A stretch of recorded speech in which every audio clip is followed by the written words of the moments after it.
हात केल्यामुळे तो तिकडे गेला, त्याने गाय शोधली, गाय कापली.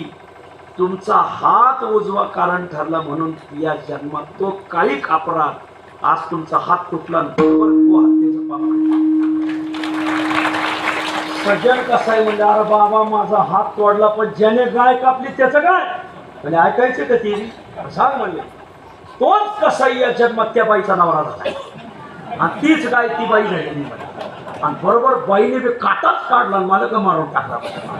उगं नाही हे त्याने कसा मला काय पिला बारीक काय का बरं का, तुमचा काटाच बसलाय, थोडा जाऊन धरा फक्त मला. देव बरोबर देव वसूल हे सगळं वसूल व्याजा सगळं वसूल करतो देव. देवाचं सामान्य नाही, याला माहिती कायिक अपराध. विठ्ठल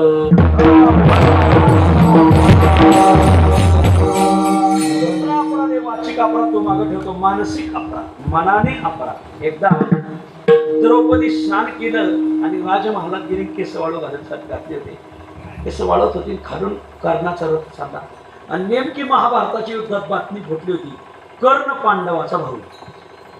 द्रौपदी 5 जणांची बाई. 5 जणांमध्ये 2-2 महिने विभागले तर 10 महिने वाचायला जातात. खाली राहिले 2 महिने, 2 महिन्याचे 30 दिवस. मग 30 दिवस परत विभागून 5 जणांना दिले होते. असे 2 महिने 10-12 दिवस असं काहीतरी वाटायला येतात. असे ते 2 महिने 10-12 दिवस, 2 महिने 10-12 दिवस 5 जणांकडे राहायचे. असं चालायचं. केस वाळू घालता घालता फक्त तिच्या मनात आलं, कर्ण जर पांडवाचा भाऊ आहे आणि हा जर अगोदरच इकडं असता तर मग 2 महिने 10-12 दिवस राहायची बाळी आली नसती, फक्त 2-2 महिने राहायची बाळी आली असती. कारण 6 भाऊ झाले असते, 6वी 2 12 महिने बरोबर विभागणी झाली असते. एवढंच मनात आलं. जे भगवान कृष्णाला खाटाकलं. देव दुसऱ्याच दिवशी आले, म्हणजे चला आपल्या ट्रिपला जायचं. म्हणजे कुठं, गुवाहाटीला आपलं कुठंतरी जाऊ म्हणजे इकडं तिकडं. एक दोघांनी आलं, क्षमा करा.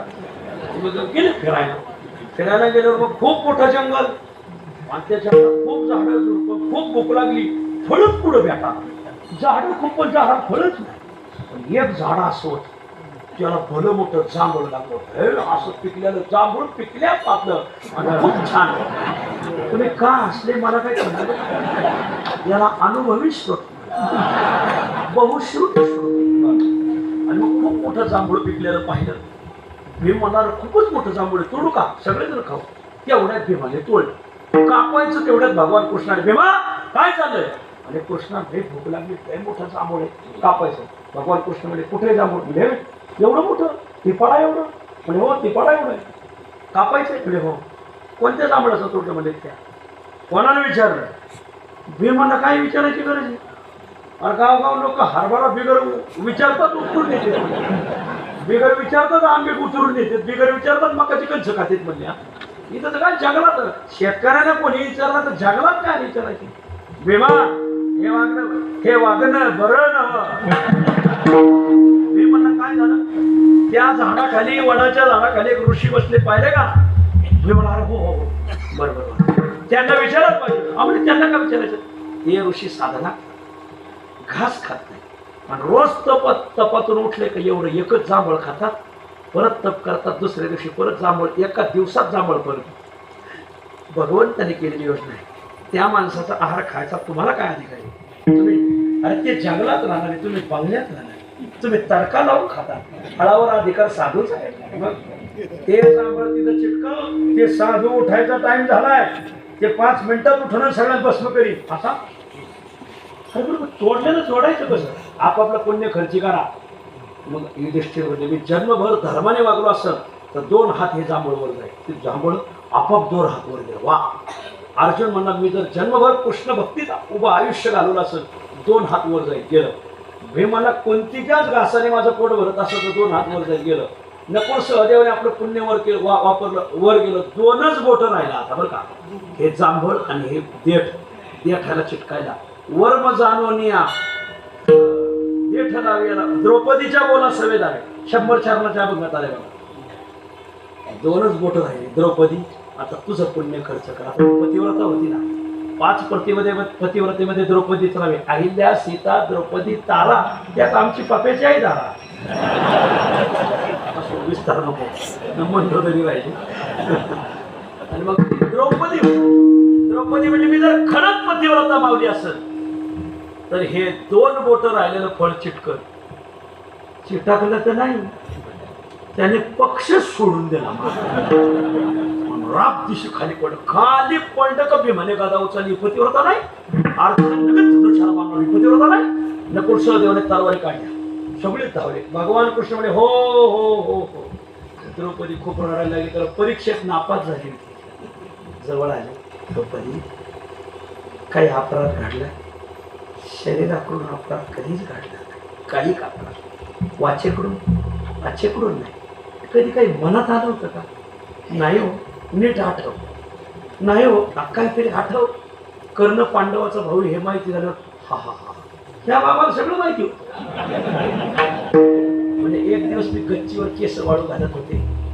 मग कर्णाचा रथ चालला आणि फक्त तेवढं मनात आलं, कर्ण जर या पार्टीत असता तर 2 महिने काही दिवस जी पांडवाकडे राहते, तर ते काही दिवस जर राहायची गरज आली नसती. 6 दुने 12 महिने बरोबर 6 जणांकडे 2 महिने, एवढंच मनात आलं. मग तेवढंच ना, हा पसर 5ही मालकापुढं पदर पसर, लगेच पदर पसरा. एवढाच मानसिक अपराध आहे, तेवढा पदरात घ्या. 5ही मालकाने आशीर्वाद दिला.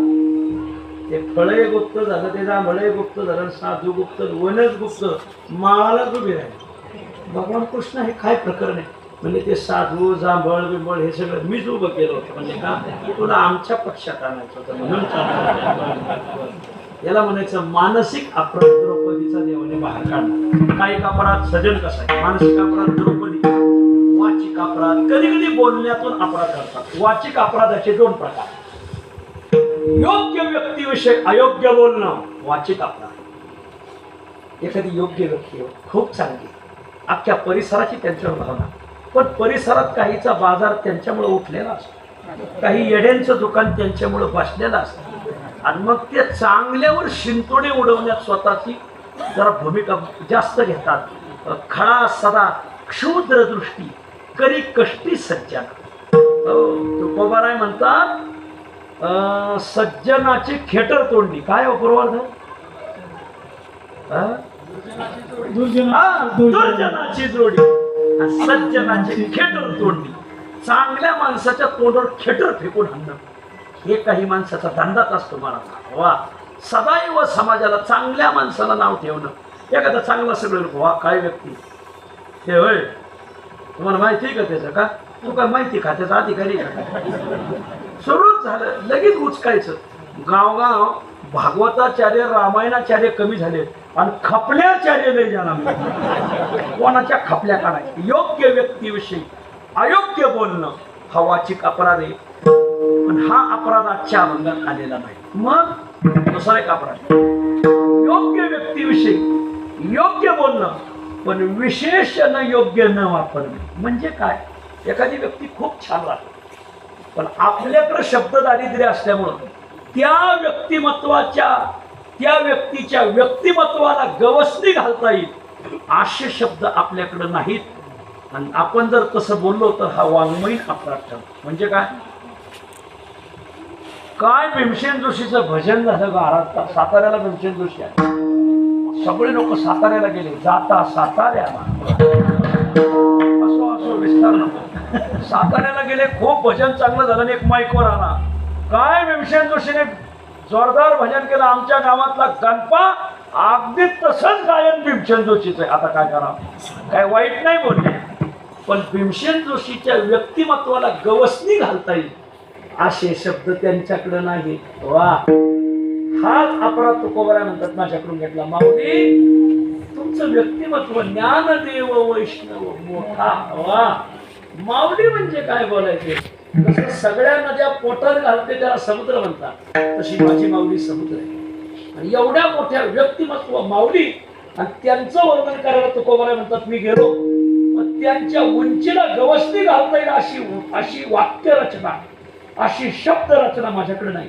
या बाबतीत मी शब्द दरिद्री ठरलो आणि माझ्याकडून जे वेळ वाकडं बोललं गेलं, माऊली हा माझा अपराध. एवढा अपराध तुम्ही पोटात घ्या. तुकोबाराय अभंगात मागणं अभंगाच्या पहिल्या चरणात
असं पवित्र वा बोल हा वा छान छान हा फळावर सर म्हणतात हा बोलिलेले बोलिली कसा पाठी हा बोलतरे बोलिली असं बोलिलेले बोलिली बोलिली लेकुरे वेडे वाकुडे उत्तरे लेकरू कोणाला म्हणायचं वय वाढले पण विचार वाढले नाही त्याला लेकरूच म्हणायचं वयाच्या प्रबोधे विचार ज्या नाही समान तो देही बाळकाशी शिकविले हित नायके लोकांनी त्यामागे भलेले जाऊन बाळकडे आले लेकुरे तुकोबाराय म्हणतात माऊली मी तुमचं लेकरू आहे खरं तुमच्या व्यक्तिमत्वाला गवसणी घालता येईल असे शब्द नाहीत माझे तुमचं व्यक्तिमत्व केवढं तुमच्या बाबतीत कोणती विशेषणं वापरावी काय अक्कल पाहिजे पण ते नाही हो माऊली माझ्याकडं जे बोललं गेलं ते मी वेडं बोललोय वाकडं म्हणजे काय छंदरहित खरं मी छंदानं बोलायला पाहिजे अनुष्टुपादी छंद वापरायला जसं बाबांनी आता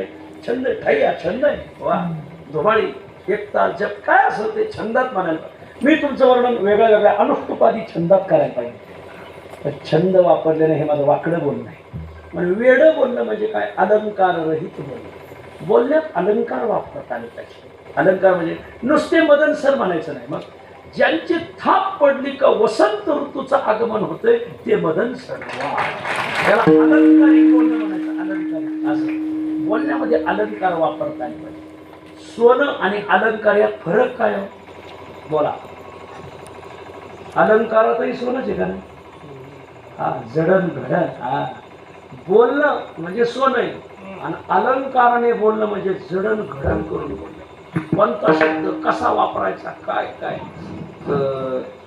वट सावित्रीची पौर्णिमा होती आणि थोरल्या वाड्यातली सोनबाई थोरली सोनबाई वट सावित्रीच्या पूजेला निघाली वडाच्या पूजेला निघाली पण गळ्यात दागिनेच नाही का दागिने कपाटात आणि चावी सासऱ्याच्या कमराला सासरा गेला होता तमाशाला सुपारी द्यायला असंच म्हणावं लागेल माझं काय पाटील म्हणजे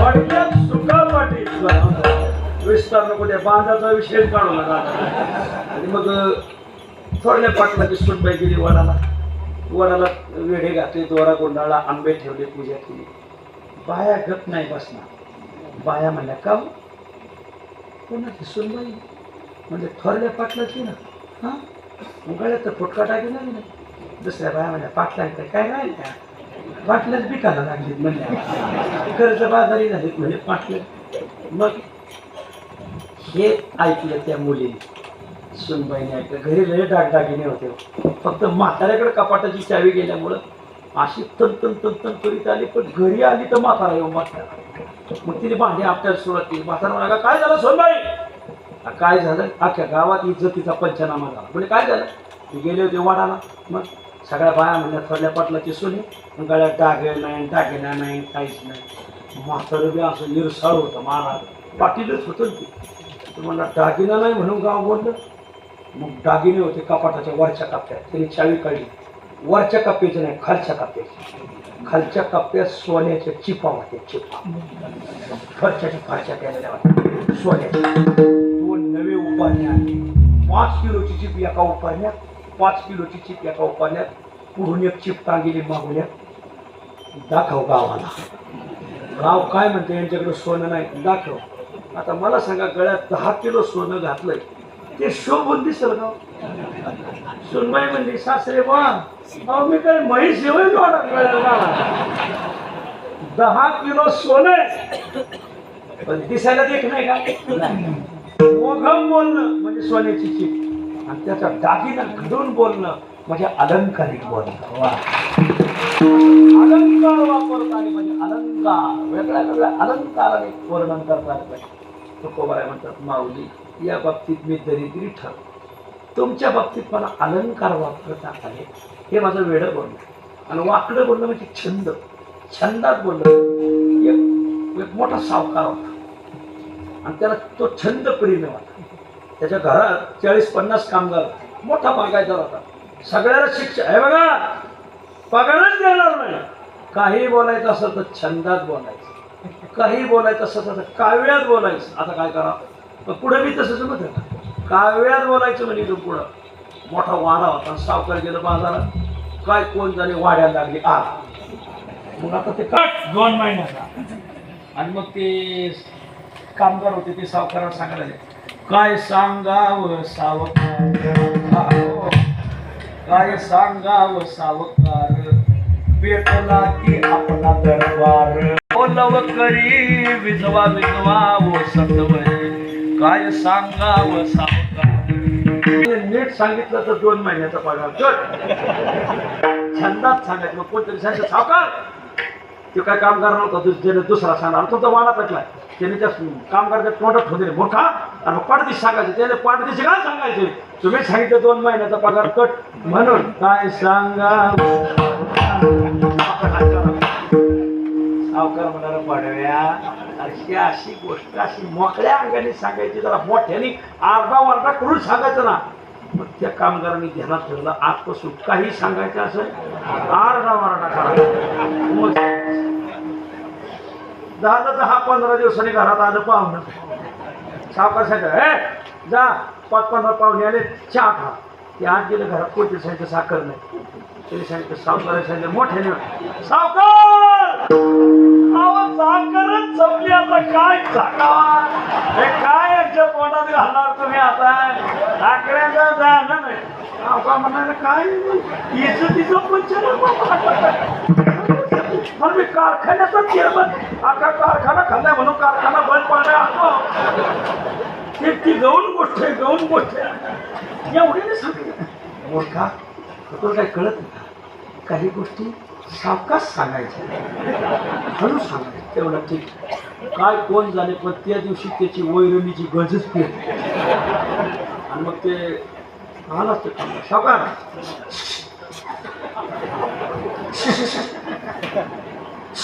खबर काय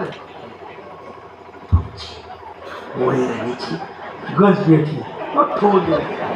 मावळ्या तुला काय सांगावं काय कळत का, कसं बोलावं काय करत आहे. कोणत्या गोष्टी, काही गोष्टी मोठ्याने सांगायच्या, काही सावकार तुला काय कळतं का, काही गोष्टी आनंदाने सांगायच्या, काही दुःखाच्या दुःखाने सांगायच्या, आनंदाने आनंदाच्या सांगायच्या. काय कळतं का म्हणजे काय, हा तुला कामावर का नका कामानं आता परत नाही तसं होणार भगवान का, हो हो हो चालतं चालतं. नेमकं काय कोण जाणे सावकाराला नातू झाला. नातू झाल्यावर गया आनंद झाला.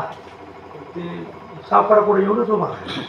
सावकार काय झालं, तुम्ही मोठ्याने सांगू का हळू सांगू का, अरे बाबा सांग काय झालं. म्हणजे कसं सांगितलं तर तुम्ही खावला काय, तासभर सांगितलं का, सांग काय झालं. तुम्हाला नातू झाला. अरे बावळ्या, मग पेढं वाटून सांगायचं ना, पेढं वाटायचं. पण त्याने ठरवलं आजपासून पेढं वाटून सांगायचं. 2 दिवसात सावकाराची आईच वाढली. सावकार गावात बसलो, सावकार काय तर तुमची आई वाढली. गावगावाशी लय गिन्यान गेलेली.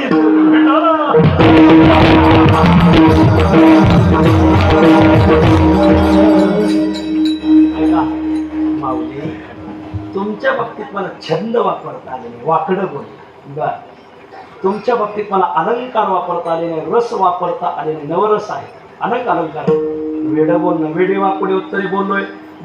आता क्षमा करा, करा क्षमा अपराध. महाराज तुम्ही शिकत आहात. महाराज खूप अभंग खूप सांगण्यासारख्या, वेळ संपली.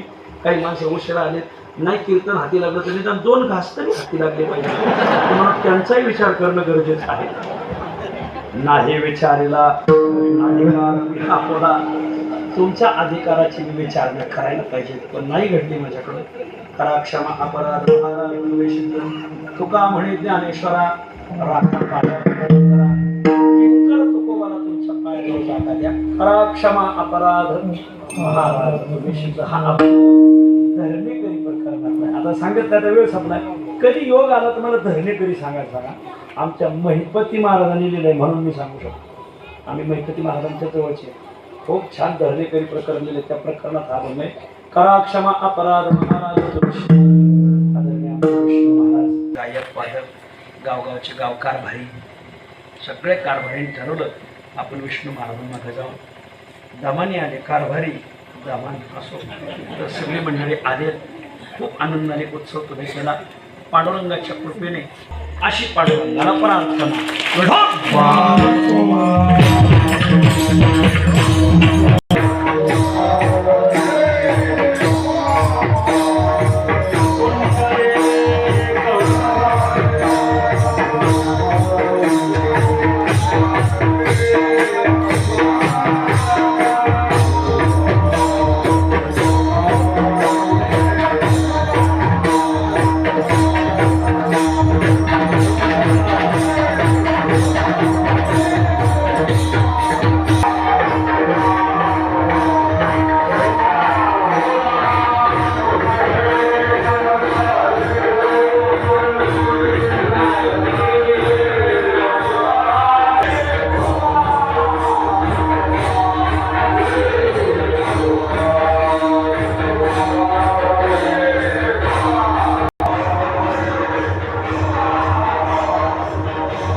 सर्वांना एक छोटंसं आमंत्रण. गंगेच्या काठावर कुशावर्ताच्या तीरावर त्र्यंबकराजाच्या शेजारी निवृत्तीनाथाच्या शेजारी 7 जून ते 14 जून ज्ञानेश्वरी पारायण. आयोजक त्र्यंबकेश्वर पंचक्रोशी प्रदक्षिणा मंडळ. ज्याला पारायणाला यायचं त्यांनी 6 तारखेला त्र्यंबकेश्वरला मुक्कामी यायचं. वाचकांनाच प्रवेश आहे, बिड्या फोक्यांना नाही. त्याला पारायण करायचं. कोणी माऊली असेल